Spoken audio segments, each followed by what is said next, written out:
Eu me chamo Max, sou um dos pastores aqui da Igreja da Cidade. Atualmente lidero o Ministério de Homens de Honra e também a igreja na próxima cidade aqui do lado. A melhor igreja que nós temos na nossa rede é a Igreja da Cidade em Caçapava. Se você não achar a sua igreja a melhor igreja, né, você está no lugar errado, né? Então, eu lidero a igreja aqui na próxima cidade, sentido Rio de Janeiro, de Caçapava, e lidero o Ministério de Homens aqui na Colina. É um prazer estar aqui com você. Seja bem-vindo mais uma vez à nossa conferência. Que sejam dias que vão mudar completamente o destino da história da tua igreja, da sua vida, em nome de Jesus. Amém? Queria trazer algo para o seu coração aqui, antes de você ouvir uma mensagem para o seu coração da parte de Deus. O Salmo 78 tem falado muito ao meu coração. Nós estamos esse ano fazendo a 4ª conferência de homens, e esse tema gerações, que é o tema da nossa conferência, que a gente vai falar em algum momento ainda para vocês sobre isso. Ele tem falado muito ao nosso coração sobre essa transição, sobre preparar, sobre paternidade, sobre cuidado, sobre o zelo de não deixar passar uma geração sem ouvir aquilo que nós carregamos, sem conhecer ao Senhor.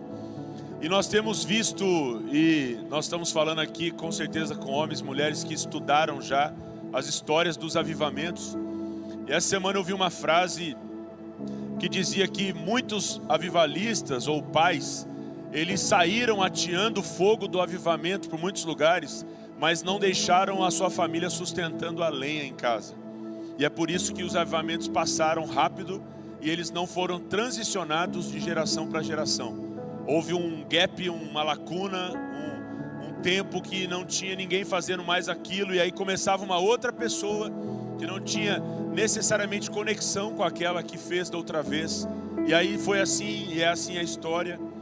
Mas eu queria te desafiar nessa manhã a começar a pensar de algo que você deveria pensar desde sempre.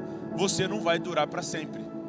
Você vai chegar uma hora que vai precisar passar esse bastão.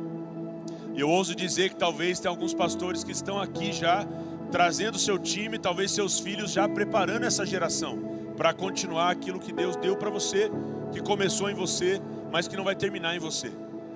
O Eric Johnson, ele diz no livro Momentum que Deus tem para fazer uma geração é tão grande que não cabe só nela, ele vai precisar de outras.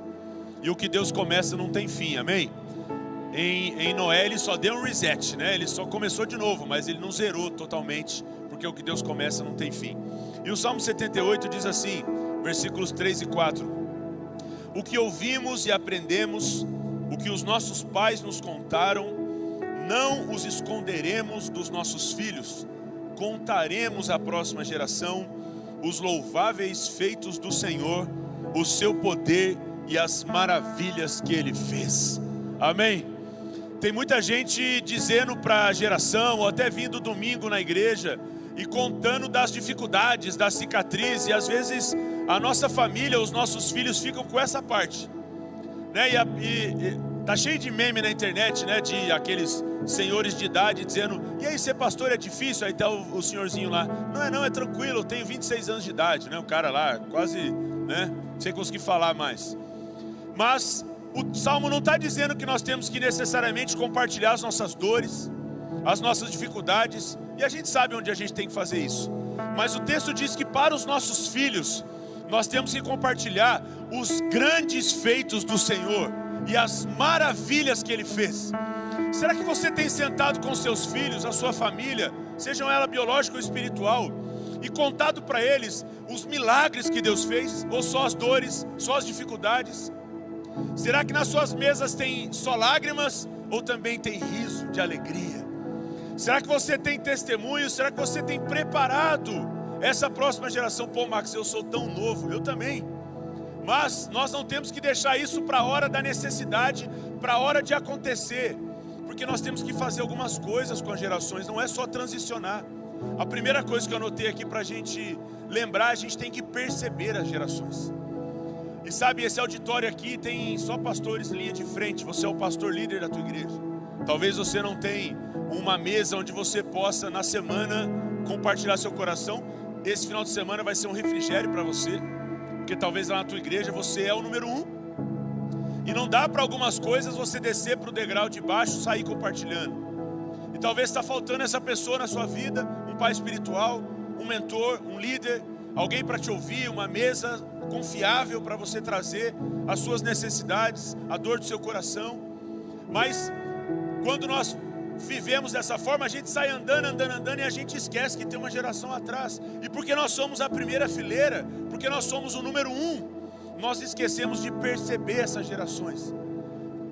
Será que você tem na sua mente uma lista de 5 homens hoje, 5 famílias hoje, que poderiam continuar o que você começou?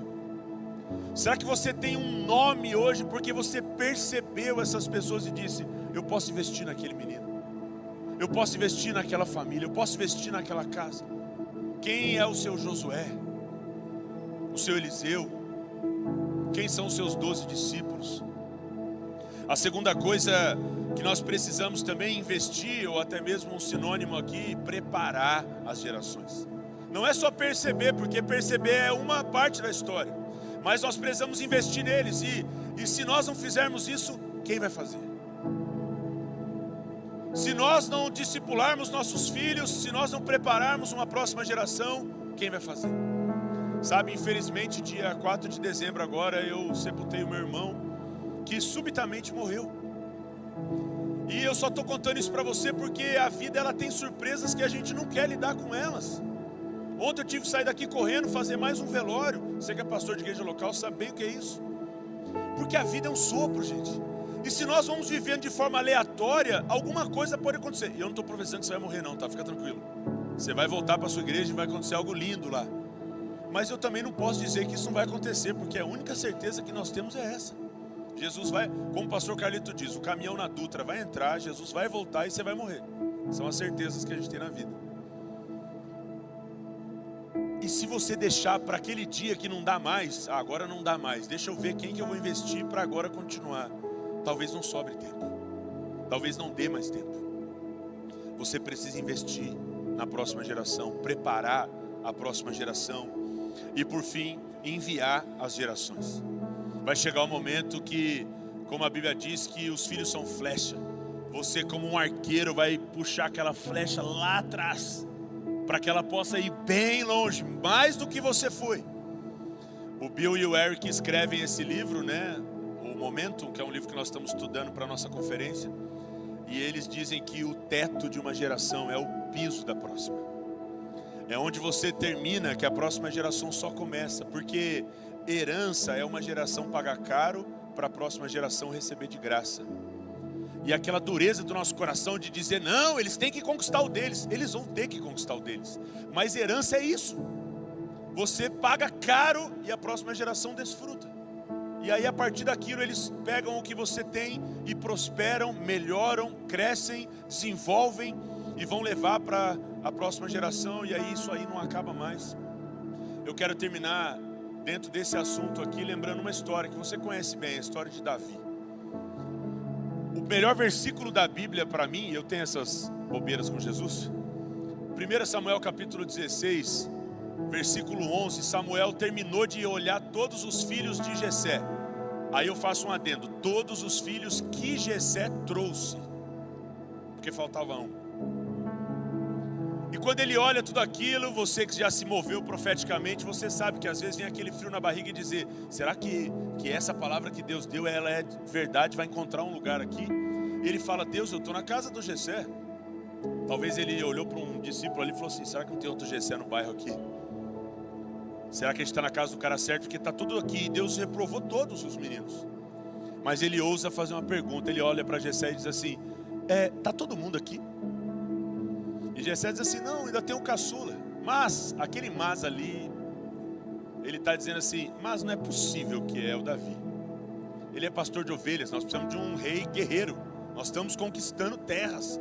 A Bíblia diz que o maior daquele tempo batia no ombro de Saul, então o rei de Israel. Não tinha ferreiro, só tinha espada, Saul e Jonatas. Ou seja, Davi é pastor de ovelhas, pô, e vai lutar com madeira na mão, um pedaço de pau. Mas Samuel ousa dizer, manda chamá-lo, porque eu preciso de todos eles. E você conhece a história que quando Davi entra na sala, ele aponta o dedo para Davi e diz, é esse. E o é esse, você sabe o que seria esse, é o novo rei. Ele vai ser preparado agora. Eu queria só fazer uma pergunta para você, pastor. Na verdade, afirmar algo. Cuidado, você como pastor, para ter um Davi, um rei dentro da sua casa, e assim como Jessé, você não perceber ele ali. E você precisar que um Samuel passe lá um dia e revele para você que você tinha um tesouro ali no seu sofá, ali do lado de você num culto de domingo, e você não percebeu isso. Eu tenho visto isso em mim também. Em muitos pastores, às vezes a gente tem um filtro tão grande, parece que a gente está procurando um outro Jesus para continuar o que a gente começou. Não, mas ele não prega tão bem. Não, mas ele precisa ter mais segurança. A gente tem tantos crivos, o nosso processo de seleção está, meu Deus, Deus está dizendo assim, calma. Você não lembra como você era quando você foi, não? Eu queria fazer uma oração específica aqui para você que tem essa pessoa. Você é pai, na verdade você é pai. E o seu filho, biológico mesmo, você está preparando ele para esse processo. Se você puder ficar de pé no seu lugar. Se você que tem um filho pastor, ou você está preparando ele para isso, eu queria deixar essa oração para o seu coração. Talvez Deus colocou no seu coração que é essa geração mesmo, são seus filhos, que vão continuar o que você começou. E eu quero abençoar você, e você que por acaso não, que você receba de Deus uma revelação nessa manhã, para que você tenha em mente alguém para preparar, porque o seu dia vai chegar. A hora da sua transição vai chegar, e você vai ter da parte de Deus essa revelação. Quem vai continuar aquilo que eu comecei? Pai, no nome de Jesus, esses homens e mulheres que estão em pé, tem filhos, alguns talvez estão aqui, outros talvez ficaram lá cuidando da igreja, já como um sinal de que a igreja tem alguém sendo preparado. Davi foi visto, Pai. Davi foi visto por esses Jessés que estão de pé aqui. Nós não deixaremos passar os tesouros preciosos, que são pessoas valiosas, que carregam algo genuíno, que estão, ó Pai, debaixo da nossa autoridade, pela graça do Senhor. Nós não vamos deixar passar, Deus. Nós não vamos precisar que um Samuel venha do lado de fora com discernimento e sabedoria conhecer aquilo que o Senhor deu para nós. Não nos dê a cegueira de Jessé, Pai, nos dê a visão de Samuel, de enxergar a próxima geração. E ó Pai, nós queremos carregar um chifre de óleo nas mãos e ungir aqueles que vão seguir um novo legado, um novo destino, com novos frutos, ainda melhor do que os nossos. Faz outra vez, ó Pai, e que não haja, ó Pai, um gap, um hiato, um silêncio depois de nós, mas que a voz que vier após nós seja ainda mais poderosa, frutífera, abundante, em nome de Jesus. Amém e amém. Deus abençoe, querido. Pode sentar no seu lugar aí.